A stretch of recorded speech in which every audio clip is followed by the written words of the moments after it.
आप सभी को नमस्कार, प्रणाम। श्रीमद् भगवद गीता के 13वें अध्याय को आज हम कुछ श्लोकों का विवेचन प्रयास करेंगे। सबसे पहले हम श्री कृष्ण की वंदना करते हैं। वसुदेव सुतं देवं कंस चाणूरमर्दनं देवकी परमानंदं कृष्णौ वंदे जगद्गुरुं। श्री कृष्णौ वंदे जगद्गुरुं।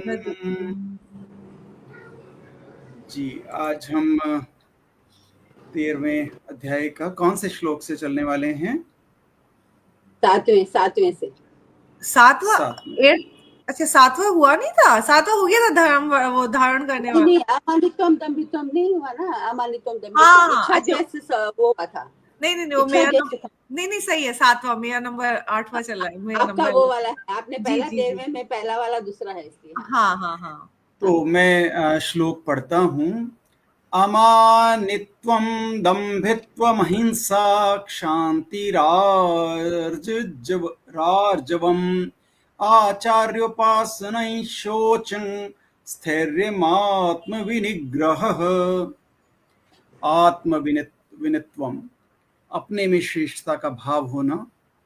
अदम्भित्वम, दिखावटीपन ना होना। अहिंसा, हम जानते ही हैं अहिंसा। शांति हम क्षमा को कहते हैं। आर्जवम, सरलता को कहते हैं। आचार्योपासनम, गुरु की सेवा करना कहलाता है। शौचम, बाहर और भीतर दोनों की शुद्धि। स्थैर्यम, स्थिरता को कहते हैं। और आत्मविनिग्रह, मन का वश में होना। पूरे श्लोक की व्याख्या बताएंगी शालिनी जी। स्वागत। धन्यवाद सर, बहुत अच्छी तरीके से आपने एक एक शब्द का मीनिंग बता दिया। तो अब भगवान जो है हमें इस देश के क्षेत्र के साथ कौन कौन से गुण अपनाने हैं जो ज्ञानियों के लक्षण हैं बताते हैं, और कहते हैं इन सबको मैं ज्ञान घोषित करता हूँ, और इसके अतिरिक्त जो भी है वह सब अज्ञान है। तो ये सब गुण बहुत इंपॉर्टेंट है, बहुत महत्वपूर्ण है हमारे लिए। तो जो जो लक्षण बताए हैं वे, इसमें पहला आ जाता है अमानित्व, मीन्स विनम्रता। तो मतलब इनको मैं थोड़ा और अच्छी तरीके से एक्सप्लेन करूंगी। जानते तो हम सबका अर्थ, क्योंकि बहुत हमने सुने होते हैं, अपनाए होते हैं, लेकिन इनको और समझेंगे तो जिससे कि इन गुणों को हम और अपनाने की कोशिश करें। तो हम क्या करते हैं कि दूसरों से सम्मान पाने के लिए इच्छुक रहते हैं। तो यहाँ पर कहा गया है कि अधिकतर अन्यों से सम्मान पाने के लिए जो इच्छा होती है, जो भूख होती है, लेकिन विनम्रता यह है कि दूसरे से सम्मान मिले या ना मिले, दूसरा आपका सम्मान दे या ना दे, आपको ये समझना चाहिए कि मैं तो ये शरीर नहीं हूँ, इस शरीर से संबंधित कोई भी वस्तु, सम्मान, अपमान मिलना व्यर्थ है या बेकार ही है। जैसे कि गोस्वामी तुलसीदास जी भी कहते हैं, सभी मान प्रद आपहु अमानी, कि हमें सभी को मान देना चाहिए, स्वयं मान पाने की इच्छा से रहित होना चाहिए। और दूसरा है कि इसका जो दंभ वाला है, दिखावटीपन इसका मतलब होता है। तो हम लोग सोचते हैं कि हमेशा अपने अच्छे गुण दिखाएं, दूसरों के सामने हम ज्यादा वो करते हैं, पोज करते हैं कि हम ऐसे हैं वैसे हैं, कि हमारे लोग गुणगान करेंगे। तो नहीं होने पर भी, वैसा गुण हमारे अंदर नहीं है पर शोबाजी करते हैं। तो अपने में गुण कम होने पर उसे बाहर ज्यादा प्रकट करना ही दंभ कहलाता है।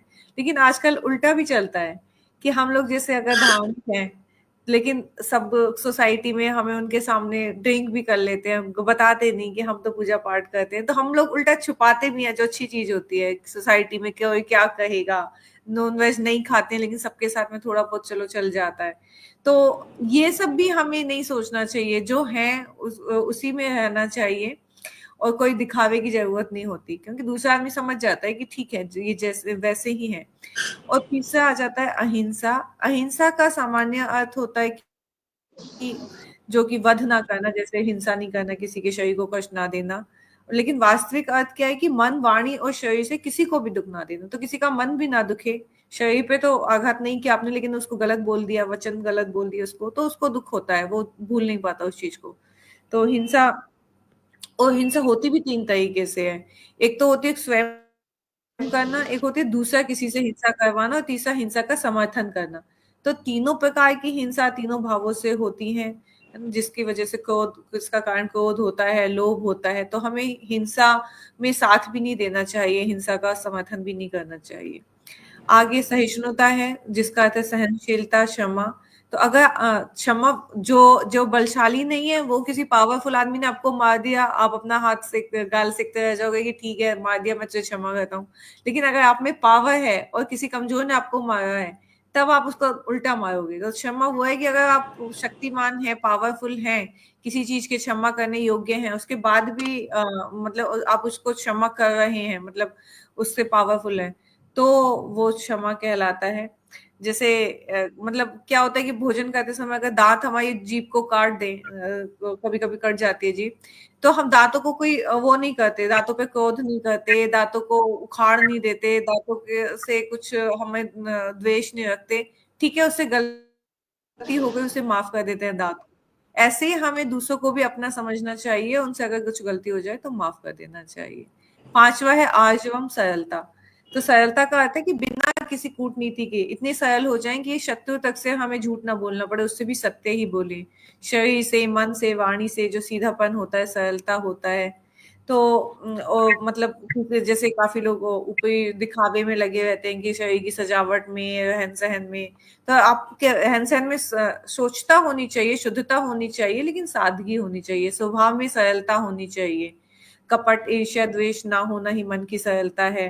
व्यंग, निंदा, चुगली आदि से बचना, तो ये सब हमें सरल बनाते हैं। नेक्स्ट है आचार्य उपासना, मीन्स गुरु के पास जाना, उनकी सेवा करना, जैसे कि तद विधि प्रणिपाते न भगवान ने 4.34 में कहा था। तो ऐसे ही विद्या ज्ञान प्राप्त करने के लिए हमें, जैसे हमें अगर जिम भी करना है या योगा भी करना है, तो हमें किसी ट्रेनर की जरूरत होती है जिससे कि हम सही सीख सकें। कुकिंग भी अगर हमें अच्छी सीखनी, अब तो यूट्यूब है, लेकिन फिर भी हमें किसी न किसी ट्रेनर की जरूरत होती है। तो जब अध्यात्म की ओर बढ़ते हैं तो उसमें तो बहुत कठिन मार्ग है ये, तो इसमें तो हमें और ज्यादा ट्रेनर की जरूरत होती है। तो हमें किसी न किसी गुरु की सहायता लेनी चाहिए। और उनकी फीस तो यही होती है कि उनकी बात को मानना, उनकी सेवा करना। तो उनकी बात को माने जो वो कह रहे हैं। और आगे है शोचम, पवित्रता। तो पवित्रता का अर्थ है तन मन दोनों की सफाई करना। केवल तन की सफाई करना ही सोचता नहीं है, मन भी हमारा पवित्र रहना चाहिए। मन पवित्र करने के लिए आप ध्यान करें, भगवान का नाम लें, मंत्र का जपें, तो इससे हमारा मन पवित्र होता है। दृढ़ता मतलब होता है कि विचलित ना होना। जो हमने सोच लिया, संकल्प ले लिया कि हमें ये कार्य करना है, उस पर दृढ़ बने हुए अपने उद्देश्य को पूरा करें। तो यही दृढ़ता है। हम लोग काफी चीजों में क्या करते हैं, विचलित हो जाते हैं कि आज नहीं कल कर लेंगे, थोड़ा आज की तो छुट्टी कर लें। तो ये चीज नहीं होनी चाहिए, दृढ़ संकल्प रहना चाहिए। आता है आत्म संयम। आत्म संयम मीन्स आध्यात्मिक उन्नति के पथ पर जो भी बाधा है, रुकावट है, उसे स्वीकार न करके और उससे मोह त्याग कर उसका त्याग कर देना। तो इंद्रियां हमें भटकाती रहती हैं, तो हमें अपनी अपने स्वयं को संयम करना है, अपने धैर्य को रखना है और इंद्रिय तृप्ति को कम करना है। तो इस श्लोक में यहाँ तक ही बताया गया है।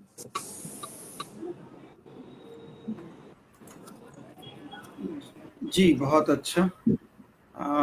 मैं ये देख रहा था कि इस श्लोक में बहुत सारा ज्ञान का खजाना डाल दिया है।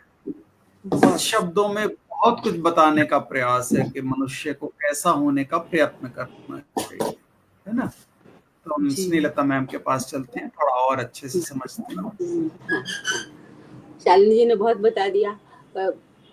मैं ये बताना चाहूंगी कि ये 7वें श्लोक से 6ठे श्लोक तक भगवान ने क्षेत्र के बारे में विशेष रूप से बताया कि हमारा शरीर जिन 24 उपकरणों से बना है, ऊपर की वे 5 ज्ञानेंद्रियां, 5 कर्मेंद्रियां, 5 तन्मात्राएं, 5 पंच महाभूत और फिर अंतःकरण चतुष्टय, इन 4 उपकरणों से बना है ये क्षेत्र हमारा।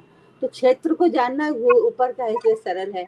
और ये क्षेत्रज्ञ, अब 7वें से लेके 11वें तक भगवान क्षेत्रज्ञ की चर्चा कर रहे हैं। तो क्षेत्रज्ञ को जानने के लिए 7वें श्लोक से लेके 11वें तक भगवान ने 20 गुणों की चर्चा की है।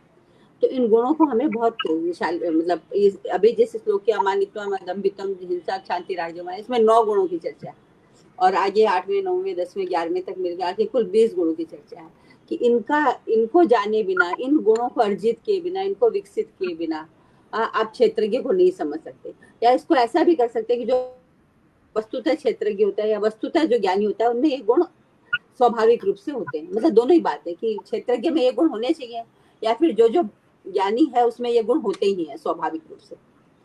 तो हम यहाँ 7वें के अध्याय का सबसे पहले अमानित्व शालिनी जी ने बहुत अच्छे से बता दिया।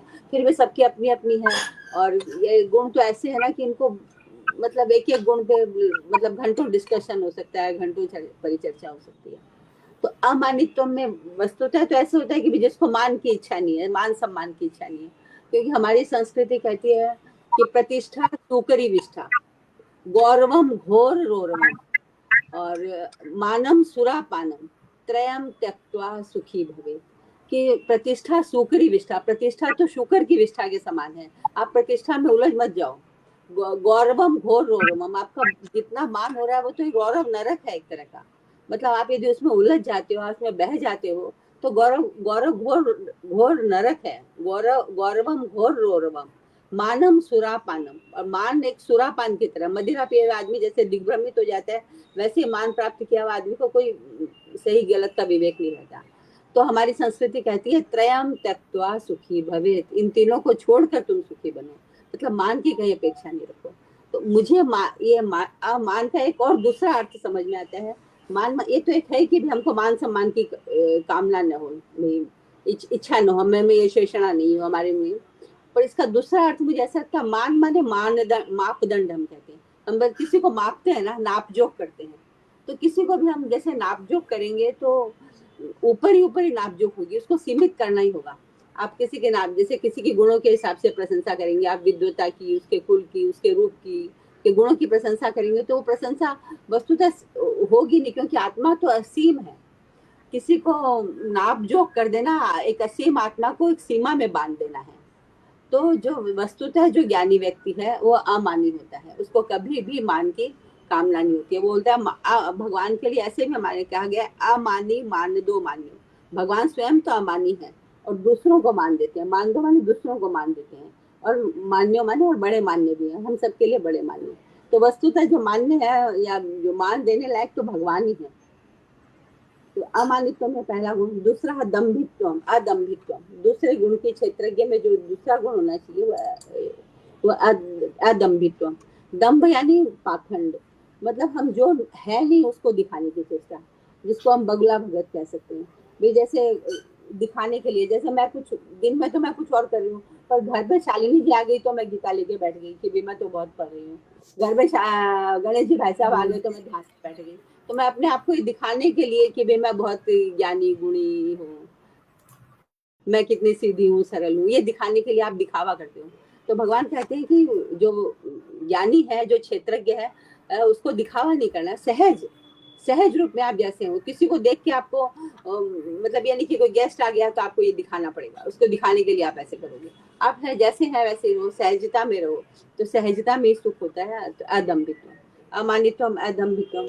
हिंसा, अहिंसा का शालिनी ने बहुत अच्छा बताया कि मनसा वाचा कर्मणा, तीनों के रूप से। मतलब हम किसी को वाणी से भी कष्ट न दें, न अपने कर्म से दें। जो ये मान लिया गया है ना कि जीव हिंसा या किसी भी प्राणी को सताना ही हिंसा है, ऐसा नहीं है। मन से, वचन से, कर्म से। और ये जो 3 बात बताए ना कि इसका समर्थन भी करना, कि हम हिंसा करें तो नहीं, करवाएं भी नहीं, और उसकी अनुमोदना भी न करें, उसका समर्थन भी न करें। जैन दर्शन ने अहिंसा पे बहुत सूक्ष्म विवेचन किया है, पर गीता मुझे लगता है कि अहिंसा की व्याख्या थोड़ा और आगे जाके करती है। जैन दर्शन में तो जैसे अहिंसा पे बहुत बल दिया गया, बौद्ध दर्शन में करुणा में बल दिया गया, पर गीता कहती है अहिंसा काम में है, पर अहिंसा तभी तक काम में है कि जब तक वो दूसरे का मतलब सर्वभूत को नुकसान न करे। सर्वभूत हिते रहता, मतलब सर्वभूत का हित हो, तो इसके लिए यदि हिंसा भी करनी पड़े तो हिंसा भी आवश्यक है। क्योंकि ये गीता में युद्ध हुआ, युद्ध किस लिए हुआ? हिंसा हुई, युद्ध में तो बहुत हिंसा हुई, पर वो कल्याण के लिए, धर्म की स्थापना के लिए हिंसा हुई। तो गीता का यही है कि जो सिद्ध व्यक्ति होगा वो हिंसा और अहिंसा दोनों से ऊपर उठ गया। वो सिर्फ सर्वभूत हित देखता है, सर्वभूत हित जिसमें है उसी मार्ग में वो चलता है। मतलब अहिंसा की, और मुझे लगता है और कुछ एक कदम और आगे जाके गीता अहिंसा की व्याख्या करती है कि जो जहाँ सर्वभूत हो, सर्वभूत का हित हो, तो अहिंसा हुआ। फिर चौथा है शांति। शांति माने क्षमा। क्षमा जैसे हम कहते हैं कि क्षमा वीरों का गुण है, मतलब हम किसी को दंड दे सकते हैं फिर भी हम नहीं दंड दें, तो ये बहुत बड़ी बात है कि उसको सामने वाले ने गलती की, सामने वाला कोई गलत कर रहा है तो भी हम उसको माफ कर दें। पर ये भी मुझे ऐसा लगता है ये भी तब तक है जब हमारा व्यक्तिगत कोई नुकसान हो तो हम उसको माफ कर दें, पर समष्टिगत कोई नुकसान करे, वो धर्म का नुकसान करे, संस्कृति का नुकसान करे, तो उस समय उसको दंड देना चाहिए। क्योंकि जैसे राष्ट्रकवि दिनकर ने कहा, क्षमा शोभती उस भुजंग को जिसके पास गरल हो, उसको क्या जो दंतहीन विषहीन विनीत सरल है। जो आप कायर हो, आपके पास में कोई ताकत ही नहीं है, फिर क्या क्षमा करेगा। आप वस्तुतः शक्तिशाली हो फिर भी क्षमा कर देते हो, और उसमें जिसमें कोई समष्टि का कोई नुकसान नहीं होता, तो वो है यदि तब आपकी क्षमा वस्तुतः क्षमा होती है, वास्तव में क्षमा। और आर्जवम माने सरलता होनी चाहिए। सरलता तो हमारे यहाँ कहा गया है कि आर्जवम, वेद कहते हैं कि आर्जव है ब्राह्मण है पदम, ये सरलता ही हमको ब्रह्म के मार्ग पर, ब्रह्म तक ले जाती है। तो सरलता तो, और जैसे बोलते हैं ना कि एक अंग्रेजी में कहावत है, it's so simple to be great, but it's very difficult to be simple. तो सिंपल होना सबसे बड़ा कठिन कार्य है, सरल होना। सरलता माने कुछ लोग जैसे बच्चे सरल होते हैं, उनका भीतर बाहर एक सा होता है, तो हम लोग बोलते हैं जैसे बच्चे जैसे सरलता है। क्योंकि जो सरलता होता है तो हम वास्तव में यही कहते हैं कि सरलता कैसी हो, सरलता बच्चे जैसी सरलता, इसमें तो बाल सुलभ सरलता है। हम किसी में सरलता देखते हैं तो हम ऐसा कहते हैं ना कि इसमें बाल सुलभ सरलता है, कि बहुत सहज सरल भोलापन। भोलापन माने ये नहीं कि वो बेवकूफ है, पर सरल है, एकदम एकदम सरल। हमने ऐसे बहुत लोगों को देखा। एक है ना हमारे विश्व हिंदू परिषद के कार्यकर्ता थे बालकृष्ण नायक बोल के, वो विदेश में पढ़े, किस समय, कितने आज से 40 साल पहले, उनकी बहुत ऊंची सैलरी थी, इंजीनियर थे वो। पर और फिर वो उनको भारत के लिए आकर्षण आया होगा, भारत की संस्कृति में जो वो सब कुछ छोड़ छाड़ के यहाँ प्रचारक बन के काम किया। भाई साहब वो इतने सरल, वो हम कुमारटोल में रहते थे, वो गमछा लपेट के आ जाते थे और गंगा जी स्नान करने जाते थे, एकदम मैंने जो गांव का गंवार भी नहीं लगता था ना वैसे वो सब। और हमारे बच्चों को वो ऐसे अपने मतलब कंधे पे बैठा लेते थे, पाँव पे नचा खिलाते थे, इतनी उनकी डिग्रियां थी, इतने वो ऊंचे थे, इतना मीठा बोलते थे, इतना मीठा बोलते थे। तो मुझे कभी सरलता की बात होती है ना तो मुझे वो बालकृष्ण, अभी उनका देहावसान हो गया, बहुत अच्छे विपश्यना के साधक थे, विश्व हिंदू परिषद के महामंत्री रहे, बहुत काम किया उन्होंने, और बहुत अच्छे साधक थे, विपश्यना की बहुत अच्छी साधना करते थे और बहुत गजब काम करते थे। तो सरलता मतलब होना चाहिए। तो तुलसीदास जी ने रामचरितमानस का एक पद मुझे बहुत पसंद है सरलता के संदर्भ में, सूधे मन, कि मन सरल हो, सूधे वचन, वचन सरल हो, सूधी सब करतूती, हमारी सारी गतिविधियां सरल हो। तुलसी सूधी सकल विधि, रघुवर प्रेम प्रसूति, जो सब चारों ओर से सब तरह से जो सरल होता है वो भगवान की करुणा का, भगवान के प्रेम का पात्र बनता है। तो ये सरलता की बात हुई। आचार्योपासनम, आचार्योपासनम का तो हमारी संस्कृति बहुत महत्व देती है। हमारे यहाँ तो हमेशा कहा है कि गुरु बिनु होय न ज्ञान। हमारे तो राम जी में कोई ज्ञान की तो कमी नहीं थी, पर वो वशिष्ठ के आश्रम में गए ज्ञान प्राप्त करने के लिए। संदीप कृष्ण, भगवान कृष्ण भी जब मनुष्य लोक में जब आए अवतार लेके, तो वो भी संदीपनी ऋषि के आश्रम में गए। तो हम और आप कोई राम और कृष्ण से तो बड़े हो नहीं गए। तो गुरु की सेवा मतलब गुरु के सन्निधि में रह के ज्ञान प्राप्त करना, ये ज्ञानी या क्षेत्रज्ञ का बहुत बड़ा लक्षण है। पर एक इसके आगे भी, जैसे सामान्य तो बहुत बार हमारे मन में प्रश्न उठता है कि गुरु का तो हमारे ऊपर बहुत ऋण है, हम इस ऋण को कैसे चुकाएं, या वस्तुतः आचार्योपासना क्या है। तो आचार्योपासना मतलब इसकी संधि करेंगे तो आचार्य की उपासना, उपासना, उप माने निकट और आचार्य के निकट बैठना। आचार्य के निकट या सट के बैठना आचार्योपासना नहीं है। आचार्य ने जो उपदेश भी हमको दिए हैं, आचार्य ने जो ज्ञान की वर्षा हम की, उसको आत्मसात करना, उसको अपने जीवन में चरितार्थ करना, यही सही अर्थों में आचार्योपासना है। आचार्योपासना हम या गुरु के ऋण से हम तभी ऋण हो सकते हैं जब उनके सिद्धांतों को अपने जीवन में उतारें। तो ये सही अर्थों में आचार्योपासना है, और इसी के माध्यम से हम क्षेत्रज्ञ को जान सकते हैं, हम अपने आगे की जो यात्रा है वो पहुंच सकते हैं, क्योंकि क्षेत्रज्ञ के गुणों की चर्चा कर रहे हैं यहाँ पे भगवान। और उसके बाद शौचम, सोचम की वाह्याभ्यंतर सुचिता, बाहरी सुचिता तो हुई और आंतरिक सुचिता भी हो। इस संदर्भ में भी एक कहानी बहुत बहुत प्रसिद्ध है कि बाहरी सुचिता हम लोग महत्व देते हैं कि भाई चलो तीर्थ या कर लो, सुबह स्नान करके पूजा पाठ करो, पर जब तक हमारे भीतर में स्नेह प्रेम करुणा नहीं है तब तक उस बाहरी सुचिता का कोई वो नहीं आता है, कोई महत्व नहीं होता है। तो एक महाभारत के प्रसंग की घटना है कि पांडव लोगों को जब युद्ध हो गया, युद्ध में बहुत हिंसा हुई, तो युधिष्ठिर बहुत विचलित हो गए।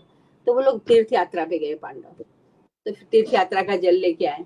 कृष्ण को कहा कि भाई हम लोग ये जगह जगह हमने स्नान किया और इससे हमको बड़ी शांति मिली, और ये थोड़ा जल आपके लिए भी लेके आए। तो कृष्ण तो महाछलिया, तो उन्होंने कहा कि भाई जिस तुम्बे में तुम जल लेके आए हो तुम भी जरा देना। तुम्बे को तोड़ा, उन्होंने तोड़ के बोला ये तुम भी तो मीठी, इतने नदियों में तुम लोग इसको स्नान कराया होगा, तुम भी तो जरूर मीठी हो गई होगी। तो कहा कि नहीं तुम भी तो मीठी नहीं हुई। तो भगवान ने कहा कि मैंने ये बताया कि भी ऊपर से स्नान करने से तुम्हारा कल्याण नहीं होने वाला, तुम कितना भी स्नान कर लो। वस्तुतः क्या होगा, मतलब तुम जब तक भीतर में, तुम्हारे भीतर में सत्य का प्रकाश नहीं होगा, संयम का प्रकाश नहीं होगा, तुम्हारी वाणी में मिठास नहीं आएगी, तब तक तुम्हारे में वो शौच नहीं होगा, तब तक तुम आंतरिक वायु शुचिता नहीं प्राप्त कर सकोगे। एक और श्लोक, बहुत संस्कृत का बहुत प्यारा श्लोक है, मतलब आप यदि कहें तो मैं सुनाऊं, यदि विस्तार अनावश्यक विस्तार न लगे तो। गणेश जी भाई साहब क्या बोल रहे हैं? नहीं, इसका विस्तार चाहिए, क्योंकि इसमें सचमुच ये ग्रहण करने योग्य चीजें हैं, तो आप बताएं। तो फिर युधिष्ठिर को कृष्ण ने उपदेश दिया कि आत्मा नदी, आत्मा तो नदी है, संयम पूर्ण तीर्थ, संयम एक तीर्थ है पूर्ण। सत्योदका, सत्योदका माने सत्य का उसमें उदक हो, उस नदी में, आत्मा रूपी नदी में जल किसका हो? सत्य का। शील तटा, तट किसके हो? शील के। आत्मा रूपी नदी के तट कैसे हो? शील के। दयोर्मी, और उसमें तरंगे कैसी हो? दया की, करुणा की।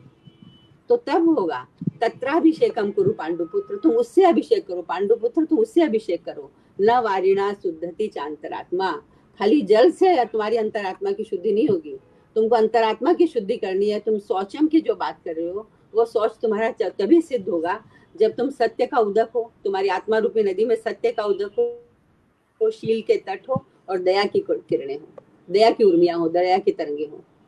तब फिर मतलब युधिष्ठिर को लगा कि ये सही वस्तुता तो यही है, यही शुद्धि है, यही शौच का सही अर्थ है। तो बाह्याभ्यंतर शुचिता, बाहरी शुचिता तो होनी चाहिए, बाहरी शुचिता के अभाव में तो कुछ हो ही नहीं सकता।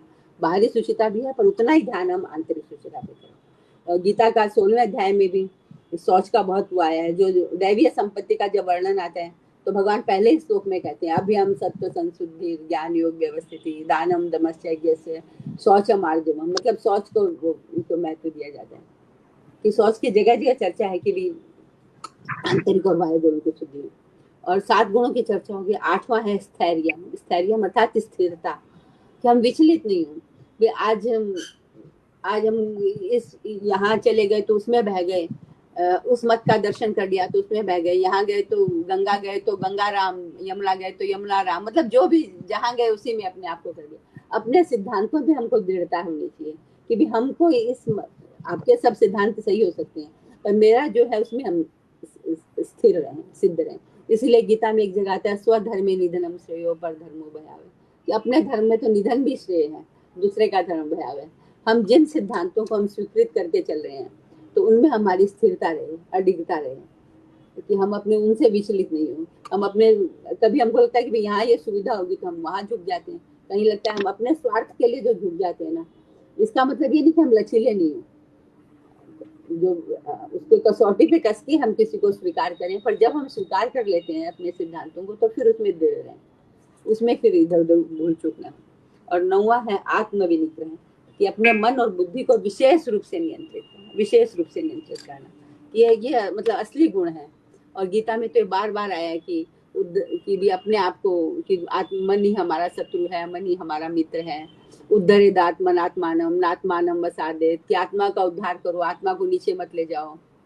आत्मे विहात्मनो बंधुरात्मे रुपुरात्मन है, कि आत्मा ही अपना मित्र है, आत्मा ही अपना शत्रु है, ये जगह जगह आया है ना। तो इस आत्मा को हम आत्म विनिग्रह माने आत्मा को, मन और बुद्धि को विशेष रूप से हम नियंत्रित करें, विशेष रूप से उसको आत्म कल्याण की ओर हम ले जाएं, आत्मा की ओर ले जाएं। ये हम समझें कि आत्मा भिन्न है, शरीर भिन्न है, शरीर और आत्मा भिन्न है। हमको भीतर, हम अपने भीतर जाएंगे, हमारे आत्मा के सिवाय कुछ भी हमारा नहीं है। जो हमारा है एकमात्र हम, वो चेतन हमारा आत्मा ही है, उसके अलावा कुछ भी, मतलब बोलते हैं ना, तूस भर भी चीज हमारी अपनी नहीं है।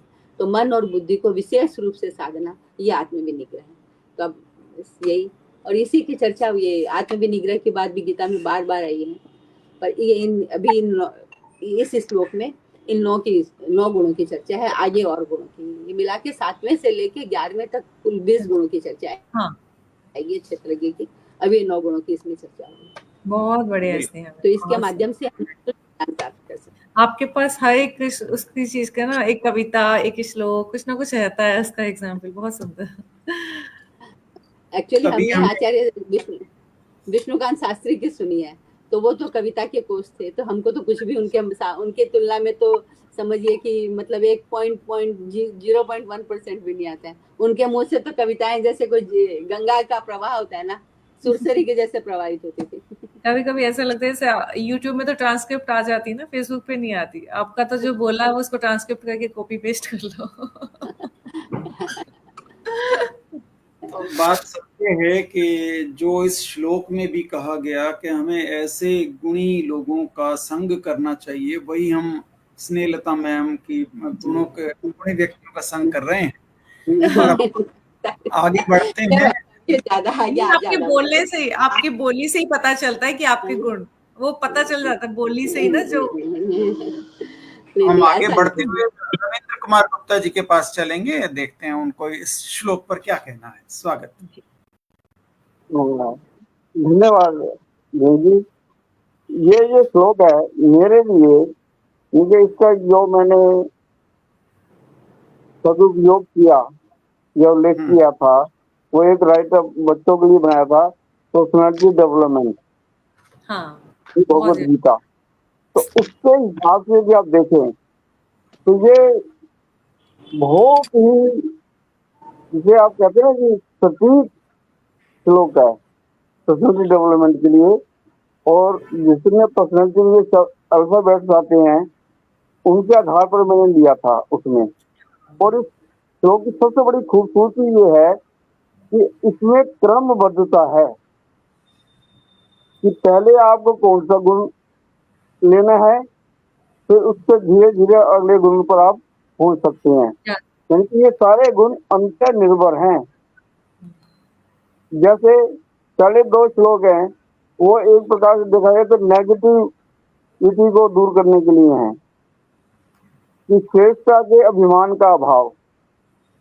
और क्षमा के साथ कह रहा हूँ सालवी जी, आपने इसमें वर्ड कहते विनय, विनयशीलता आती है। विनयशीलता कब आएगी? When there is a absence of arrogance। तो यदि आप में एरोगेंस थोड़ी सी है तो आप में कभी विनयशीलता नहीं आएगी। सही बात है। दूसरा दम्भ का, क्योंकि जब तक आप में विनयशीलता का अभिमान है तो दम्भ भी आएगा। और इसका उदाहरण आजकल आप डोनाल्ड ट्रंप को दे सकते हैं। ज्यादा डिटेल में नहीं जा रहा हूँ, ज्यादा नहीं जाना चाहिए। तीसरा अहिंसा। क्या अहिंसा का भाव व्यक्ति में आ सकता है? बिना क्षमा भाव के नहीं आ सकता। क्रम है। क्षमा भाव कब आ सकता है? कि जब आपके मन और वाणी में सरलता हो। मन और वाणी में सरलता कौन सिखाएगा? जो तक गुण है, उसके लिए हमें किसी गुरु के पास जाना होगा, गुरु से शिक्षा लेने में ज्ञान आएगा। जब गुरु ज्ञान देगा तभी हमारे अंदर बाहर भीतर की शुद्धता आएगी। जब वो शुद्धता आएगी तभी हम अंतःकरण को स्थिर कर सकते हैं। क्योंकि जब तक वो शुद्धता नहीं आएगी तो अंतःकरण की शुद्धता नहीं आएगी। और ये कब आएगी? कि जब हम मन और इंद्रियों का निग्रह करें। तो इसलिए ये श्लोक जो है, इससे एक एक शब्द ये नहीं कहते भी आगे वैसे कर दिया या कविता का भाव लाने के लिए कर दिया, बल्कि एक पूरा क्रम है ये। यानी कि अंतिम जो इसमें दिया गया है शिव का निग्रह, और जो पहला है वो भी जुड़े हुए आपस में। पहले के बिना अंतिम वाला भी गुण आप ले सकते हैं। तो ये श्लोक जो है मेरे लिए सुबह पर्सनल डेवलपमेंट के लिए, पर्सनल डेवलपमेंट क्या कि भी एक व्यक्ति का श्रेष्ठ आचरण हो, एक हम श्रेष्ठ व्यवहार कर सकें। जो कि दूसरों को प्रेरित करता हो। तो इस दृष्टिकोण से ये श्लोक बहुत ही मेरे लिए महत्वपूर्ण है, जो मैं अपने विद्यार्थियों के साथ शेयर किया करता था कि ताकि उनमें भी कुछ गुण आ सके। बहुत धन्यवाद, आपने एक नया आयाम दिया इसको, और हमारे लिए भी वो लेक्चर्स का मटेरियल यहाँ से बनाने का आपने मौका दे दिया कि हम पर्सनैलिटी डेवलपमेंट की कभी क्लास लें तो इनका उद्धरण भी करते हुए ज्ञान की परिभाषा जो भगवान ने कही है वो हम बताने की चेष्टा करें। बहुत धन्यवाद। और अब हम आगे बढ़ते हैं, सुरेश चौधरी साहब के पास चलते हैं। मैं आज सुन रहा हूँ, बस मैं सुन लूंगा जी। तो मुझे लगता है कि हमने बात की कि 7, 8, 9, 10, 11 इन 5 श्लोकों में सब कुछ बताया गया है। तो हमें स्पीड भी बढ़ानी है, तो मैं सोच रहा हूँ कि अगले 4 श्लोक में इकट्ठे पढ़कर हम पूरे 4 श्लोकों का सारी ज्ञान की सारी बातें आज उड़ेल दें और उसको हम समापन पर ले जाएं। तो दोनों कर लो, जो मुझे कहना है जी, नहीं हो जाएगी, उन चारों पे चर्चा भी कर लो 4, लेकिन 2 पहले फिर 2 बाद में। ठीक है। तो मैं ये बताना चाह रहा हूँ कि अगर हमने अलग अलग बहुत सारी गीता की व्याख्याएं पढ़ी, जैसे कि हमने पढ़ी गीता श्रीला श्रीधरा स्वामी की गीता का विवेचन, या हमने पढ़ी संपूर्णानंद सरस्वती बुद्धदेव की या यथार्थ गीता की, और एक साधक संजीवनी, तो जो हमारे देखने वाले या सुनने वाले चाहते हैं कि इस श्लोक पर एक एक शब्द से वो क्या जाने, क्या समझें, और उसको जीवन में सचमुच लाने के उपाय क्या हैं, वो साधक संजीवनी भगवत में दिए हुए हैं।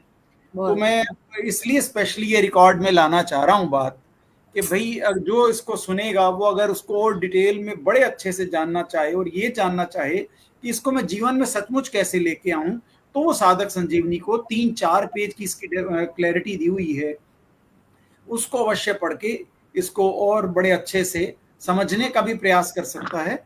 और अब मैं 2 श्लोक और पढ़ देता हूं।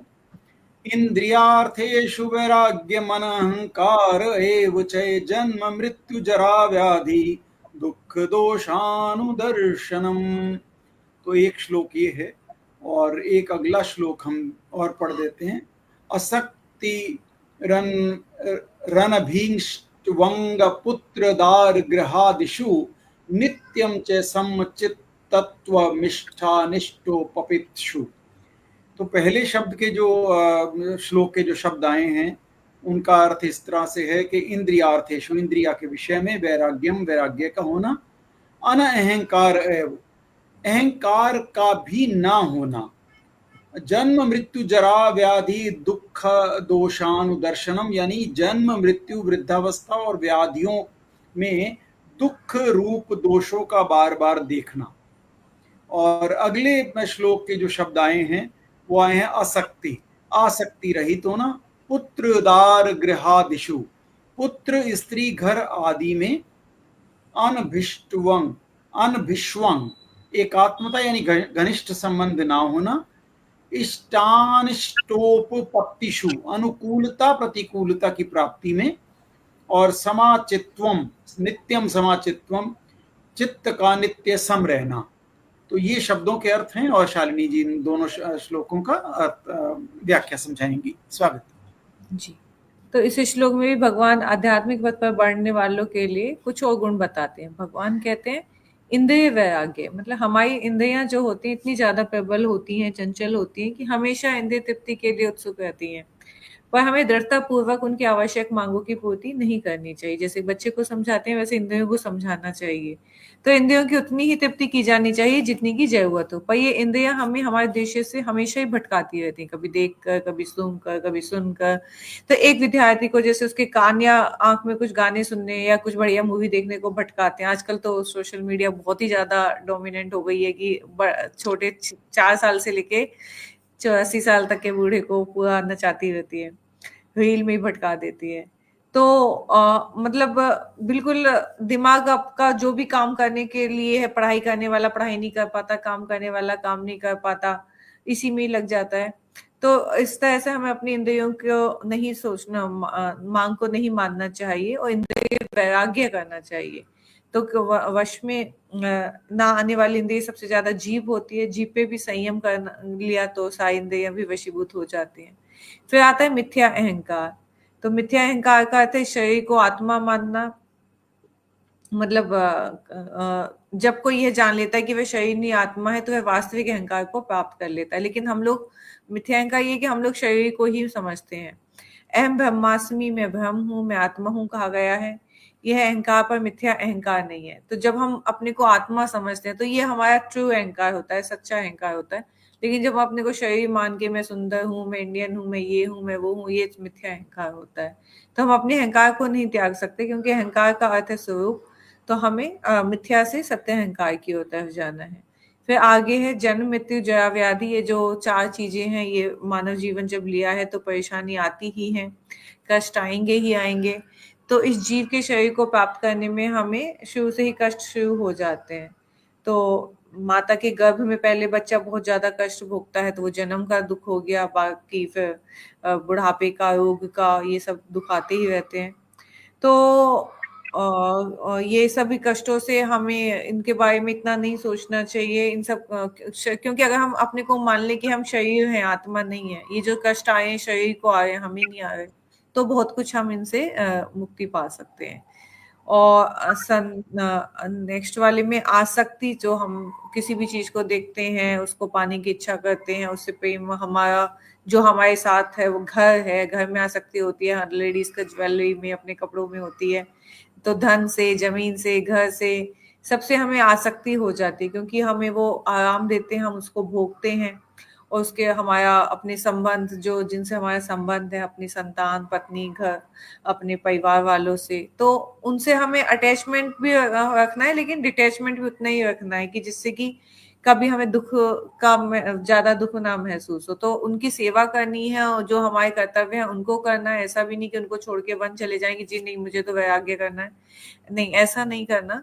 लेकिन आसक्ति ऐसे करनी है कि उन अपने कर्तव्य को पूरा करते हुए और उनसे सुख लेने की इच्छा ना करें। हम उनपे अपना वर्चस्व जमाने लगते हैं कि तुम मेरे अधिकार में हो, तुम्हें ये करना है, तुम्हें वो करना है, तो वो चीज नहीं करनी चाहिए।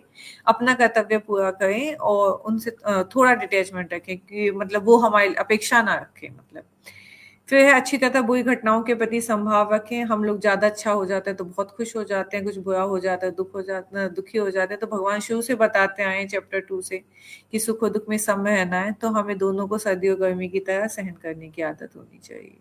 जी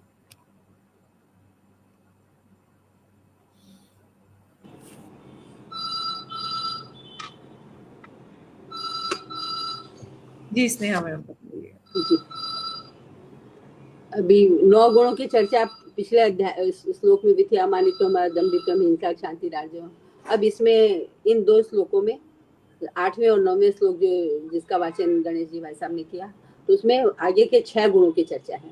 तो 8वें श्लोक में 3 गुणों की है और बाद में 9वें में भी 3 की है।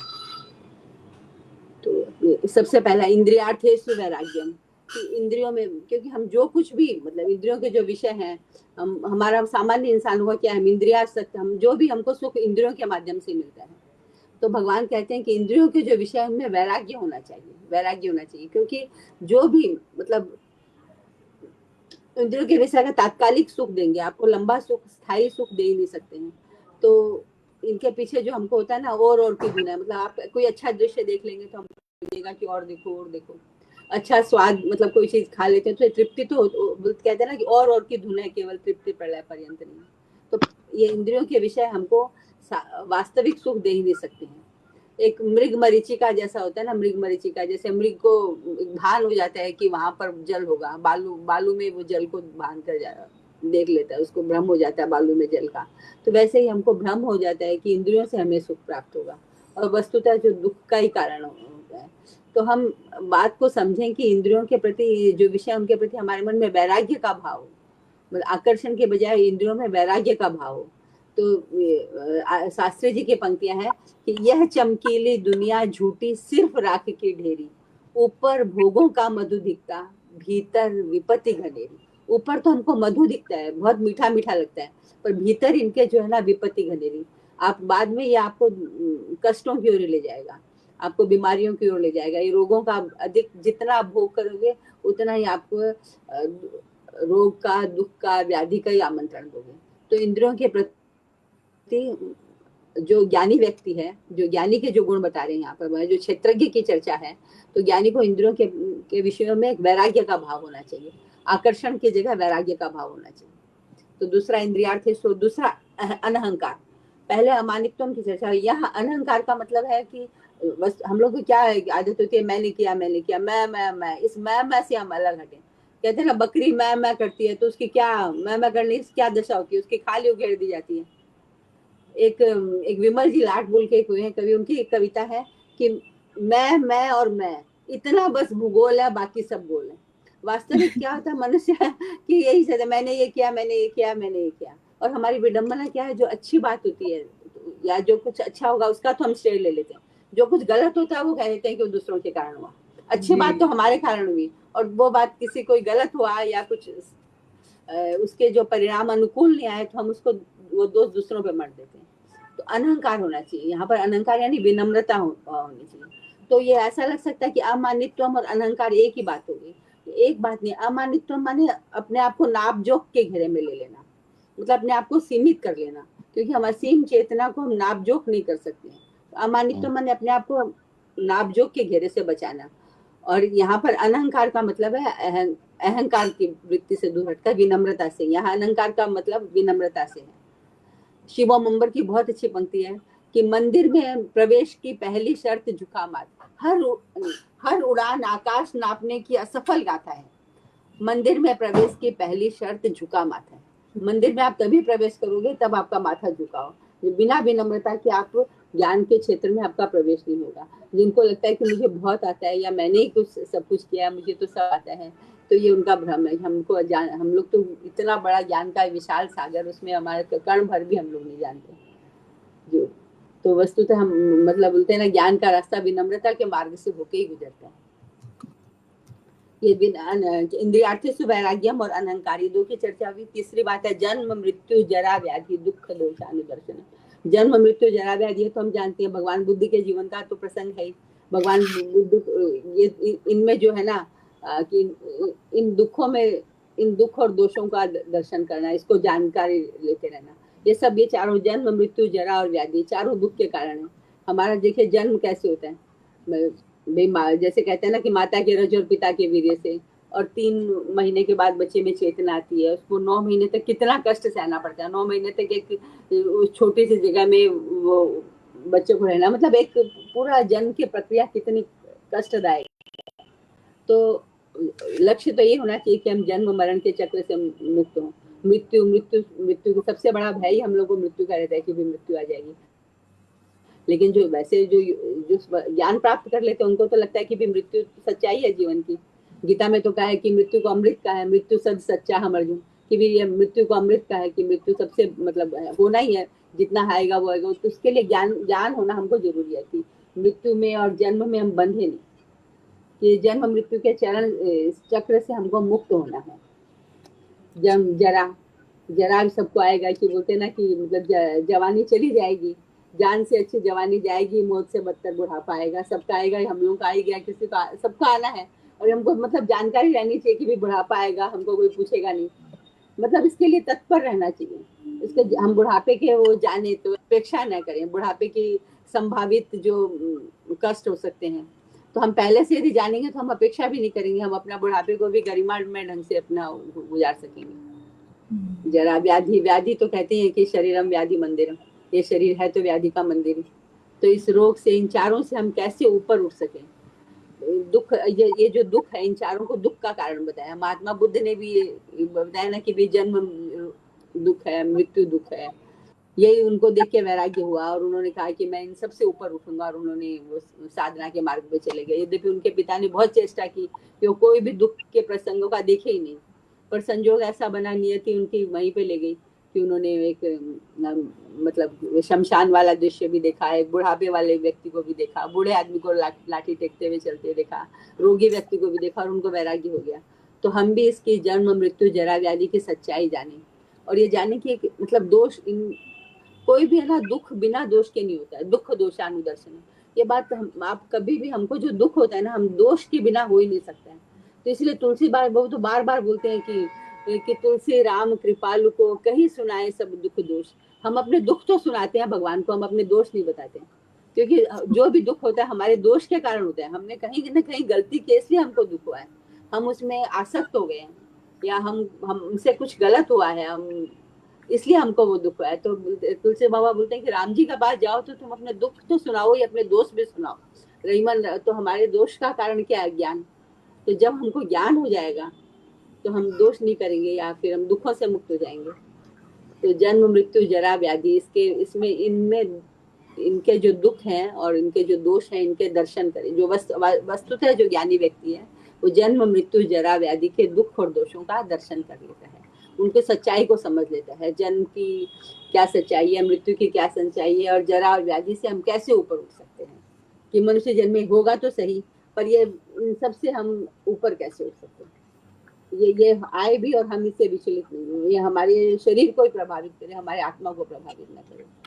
हमारी ये हम सोचें कि ये रोग आया है, शरीर को आया है, बुढ़ापा आया है, मतलब शरीर का आएगा, ये शरीर का धर्म है कि तो ये हमेशा तो टिकेगा नहीं, तो ये आना ही आना है। इस तरह से इस श्लोक में इनकी चर्चा हुई। और आगे का जो श्लोक है, असक्ति नभि स्वंग है पुत्र दार गृहादिषु नित्यम च समचित्तत्वं इष्टानिष्टोप पच्चीसु। असक्ति नभि स्वंग है, तो मतलब इसमें दो बातें कि हम सबसे ज्यादा आसक्ति मनुष्य को क्या होती है? पुत्र दार गृहादिषु, पुत्र में, पति या पत्नी में, दार माने पत्नी में, और गृह आदि में जो हमारी आसक्ति होती है कि भी हम सोचते हैं कि हम ही करने वाले हैं, ये छिन जाएंगे तो हमको बहुत दुख हो जाए, हमारा क्या होगा। तो इनमें जो आसक्ति है, हम आसक्ति नहीं, हम कर्तव्य भाव से हम काम करें। तो अनासक्ति का हमारे यहाँ सबसे अच्छा उदाहरण दर्पण का माना गया। कि दर्पण देखिए, आप सामने जाएंगे तो आपका चेहरा वैसे का वैसा दिखा देगा, मतलब आपका एज इट इज दिखा देगा। आपके चेहरे पे कोई दाग हो गए तो भी दिखा देंगे, आपके बाल बिखरे होंगे तो भी दर्पण बता देगा, सब कुछ बता देगा। पर आप हट जाएंगे तो दर्पण रोएगा नहीं, दर्पण कुछ भी, मतलब उसमें आ सकते नहीं, दर्पण हट गया। तो वैसे हमारे पास जो भी सांसारिक काम आए, पुत्रदार गृह दूसरे से संबंधित, हम अपना कर्तव्य खूब अच्छे से निभाएं, पर फिर उसमें हम आसक्त न हो। गीता में तो बार बार इसकी चर्चा है, बार बार कहा है कि कर्मण्येवाधिकारस्ते मा फलेषु कदाचन, हम फल में आसक्त नहीं हो। और मा फलेषु का भी गीता में बहुत अच्छा कि कहा है कि मतलब मा फलेषु का मतलब ये नहीं कि फल की तुम कामना मत करो, फल पर तुम्हारा अधिकार तो है, पर बोले तुम छोड़ दो, छोड़ देना चाहिए। माँ करो मतलब तुमको नहीं करना चाहिए, हमको आसक्त नहीं होना चाहिए, फल में आसक्त नहीं होना चाहिए। यदि हम आसक्त होंगे तो हम दुखी होंगे। तो आप अपने कर्तव्य भाव से आप कर्म करिए पुत्रदार गृहादिषु में, पर आसक्त मत होइए। तो ये तो असक्ति पुत्रदार गृहादिषु, और दूसरा अनभिस्वंग है पुत्रदार गृहादिषु। दोनों ही बात है, असक्ति नभिस्वंग। असक्ति माने आसक्ति, और अभिस्वंगा माने एकात्मता। हम सोच लेते हैं उसके बिना तो हमारा चलेगा ही नहीं, हम एकदम एक रूप हो गए कि उसके बिना चलेगा ही नहीं। तो ऐसा मतलब हम सांसारिक वस्तुओं से एक रूपता जो हम अपने आप को जो समझ लेते हैं कि वो सच है नहीं, उनके से तो वियोग होना ही होना है। कि जो चीज जिसका संयोग हुआ है पुत्रदार गृहादिषु, इन सब का जो आज है हमारे पास, इनका वियोग होना ही होना है। तो इस सच्चाई को हम समझ के चलें। तो पुत्रदार गृहादिषु में आसक्ति भी ना हो और उनमें एकात्मता का बोध भी ना हो। और तीसरी बात बताई, नित्यम च समचित्तत्वं इष्टानिष्टोपपत्तिषु, कि इष्ट वस्तु की प्राप्ति, तो हम हर समय इष्ट वस्तु की प्राप्ति में हम खुश होते हैं और अनिष्ट की प्राप्ति में दुखी हो जाते हैं। तो गीता क्या कहती है कि जो वस्तुतः ज्ञानी होता है, जो सही अर्थों में ज्ञानी होता है, वो इष्ट की प्राप्ति में फूल कर कुप्पा नहीं होता है, और अनिष्ट की प्राप्ति में एकदम सुख के छुआरा नहीं होता है। तो वो हमेशा समचित्त रहता है, नित्यम च समचित्त, हर समय समत्व में रहता है, समत्व में स्थित रहता है। वो जानता है कि भी सुख की बदली, आज सुख की बदली है, फिर दुख का चंदा भी आएगा। सुख की बदली, दुख का चंदा, जीवन की सच्चाई दोनों। सुख दुख में सम रहे अगर तो देंगे गहराई दोनों। यदि सुख और दुख में हम यदि सम रहेंगे तो दोनों से हमको गहराई मिलेगी, दोनों हमारे जीवन का मार्ग प्रशस्त करेंगे। और इनमें हम विचलित हो जाएंगे, इनमें हम अपनी समता को खो देंगे, तो हमारा अकल्याण होगा कि हम कभी भी ज्ञान को प्राप्त नहीं कर सकते हैं, हम कभी क्षेत्रज्ञ की हमारी यात्रा पूरी नहीं हो सकती है।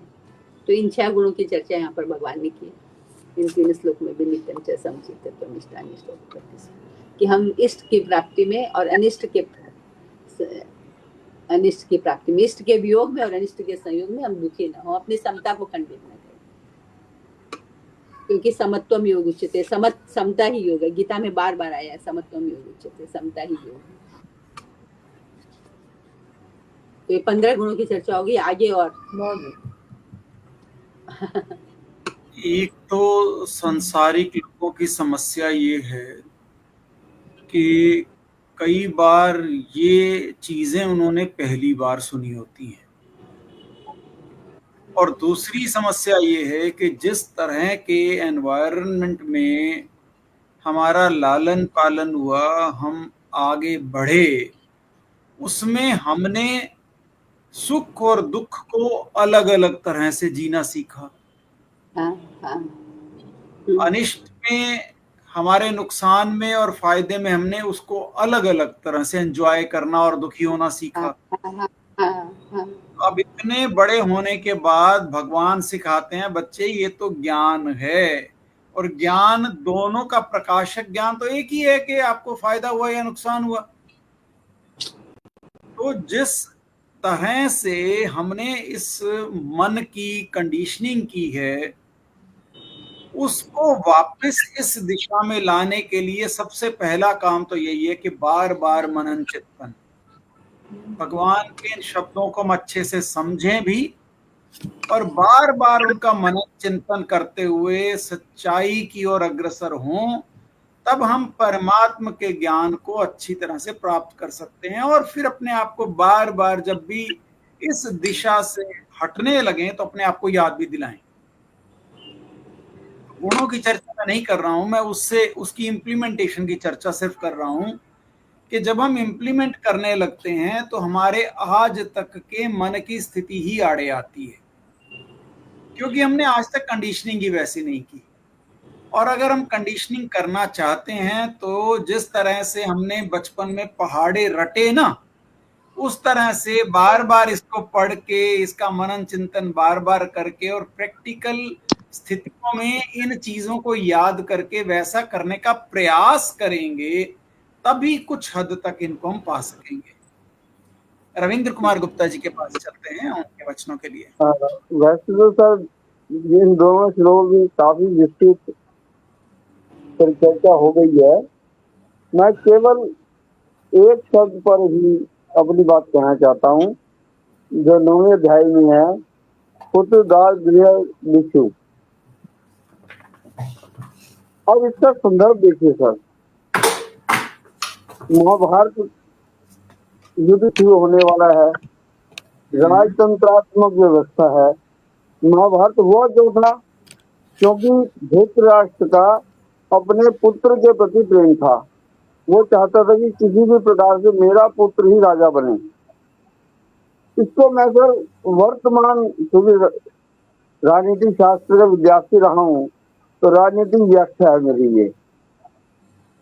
किसी भी स्वस्थ लोकतंत्र के लिए ये आवश्यक है कि जो शासक है उसका अपने परिवार में आसक्ति नहीं होनी चाहिए। यानी कि कह सकते हैं आज के संदर्भ में परिवारवादी राजनीति का निषेध इसमें कहा गया है। और दूसरा निषेध है धन के प्रति आसक्ति, उसका व्यभाव, यानी जो भ्रष्टाचार है, भ्रष्टाचार का निषेध इस श्लोक में किया गया है। ये दोनों ही सबसे पहले हमें अपने को सुधारना है। एक्चुअली सबसे पहले हमें ये जो अप्लाई करना है वो दूसरे को वो करके ना, अपने ऊपर अप्लाई पहले करना है। मैं वही आपसे कह रहा हूँ कि देखिए, यदि मेरा, मैं नाम नहीं लेना चाह रहा हूँ, तो भी भारत में आपको मालूम है कि हमने, यदि मेरे को किसी कारण से मुख्यमंत्री पद छोड़ना पड़ा तो मैं अपनी बीवी को बना देता हूँ मुख्यमंत्री। मैं अपने दल का, एक परिवार का एक दल पर ही कब्जा है। उसके कारण होता क्या है कि जो प्रतिभा है अन्य लोगों में वो छिप जाती है, उसको आगे नहीं आने दिया जाता। अगर राजा मोरल वाला हो, नैतिक हो, तो फिर प्रजा भी नैतिक होती है। ये थोड़ा सा ये रहता है। और उसका सबसे बड़ा कारण यही है कि यदि आपका परिवार में आसक्ति है, यदि आपका धन में आसक्ति है, तो ना तो आप भ्रष्टाचार रोक सकते हैं, बल्कि स्वयं भ्रष्टाचार करेंगे और परिवारवादी राजनीति को लाएंगे तो वो लोकतंत्र के लिए घातक होती है। बस इतना ही मैं इस श्लोक के बारे में कहना चाहता हूँ। आपकी इस बात से चाहे हम दूसरों के लिए है और हमारे अपने आप को डेवलप करने के लिए संभवतः नहीं है, पर फिर भी मैं ये कहता हूं कि अगर इस संसार में ऐसा ही है कि अपने परिवार के प्रति मोह है, तो आप शुरू से ही उसी को चुने जिसका परिवार ही ना हो, तो अपने आप ही वो परिवार के लिए त्याग देगा। तो ये इस बात की चर्चा को हम यहीं त्यागते हुए सुरेश चौधरी साहब के पास भी चलते हैं। चौधरी साहब कुछ कहें? नहीं, मैं सुन रहा हूँ आज खाली, तबीयत ठीक अभी नहीं है। अंतिम कुछ सारांश आप दीजिए ना। नहीं, शालिनी जी, बस थोड़ा सा आराम कर रहा हूँ, मैंने थोड़ा तबीयत ठीक नहीं आ रही। केवल आशीष वचन ही कह दीजिए। अरे आप लोग सुन के मैं लाभ ले रहा हूँ, और क्या चाहिए मेरे को? आप लोग इतना अच्छा बता रहे हैं, तो कल नहीं ज्ञान इसमें कर पाएंगे। ठीक। तो इसमें हमने जो गुण अभी तक ग्रहण किए, उन गुणों को कितना आत्मसात कर पाते हैं और कितने, सबसे पहले तो उसके लिए संकल्प लेते हैं, इच्छा शक्ति करते हैं कि हम इन गुणों को अपने अंदर डालने का प्रयास करना चाहते हैं कि नहीं, और चाहते हैं तो किस तरह से करें। बहुत ही अच्छी हमारी 3 श्लोकों में हमने जो भी आज चर्चा की, और क्योंकि 1 घंटा होने वाला है तो अगले 2 श्लोकों को हम अगले हफ्ते लेंगे, और उन श्लोकों को हम 5 का सार दोबारा से भी लेते हुए जो सुनना चाहेगा उनके लिए हम ये बात बताएंगे कि इनको बहुत ही, जिसे कहते हैं, अंडरलाइन करके और अपने पास संजो के रखने वाली स्थिति है, और इनका बार बार जो स्मरण करेगा, विचार करेगा, मनन करेगा, तो वो उस स्थिति को पा सकता है। तो आज हम इस कार्यक्रम का यही समापन करते हैं, उन्हें कृष्ण की वंदना करते हुए, योगेशं सच्चिदानंदं वासुदेवं व्रजप्रियं धर्म संस्थापकं वीरं कृष्णौ वंदे जगद्गुरुं, कृष्णौ वंदे जगद्गुरुं। ओम श्री कृष्णार्पणमस्तु। आज की हमारी गीता की ये चर्चा श्री कृष्ण जी के चरणों में अर्पित की जाती है। जय श्री कृष्ण। जय श्री कृष्ण।